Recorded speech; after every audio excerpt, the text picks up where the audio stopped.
Lo scoppio della pandemia e la situazione attuale hanno fatto emergere la necessità di rivedere i modelli di assistenza territoriale e tra questi c'è l'istituzione delle infermiere di famiglia e di comunità, che però secondo l'Ordine degli infermieri di Venezia dovrebbe avere un coordinamento unico tra le aziende sanitarie, ma al momento c'è ancora confusione in merito. Ogni singola azienda deve ancora chiarire quali siano i criteri dati dalla conferenza Stato-Regioni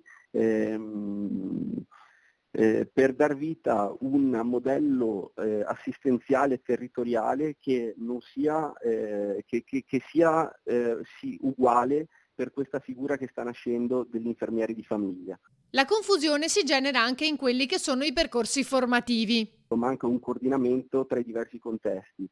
Quindi le università non vengono sempre coinvolte nella progettazione formativa e ricordo che l'acquisizione delle competenze è un requisito principe e irrinunciabile affinché possa esserci un ruolo riconosciuto anche riconosciuto a tutela del cittadino.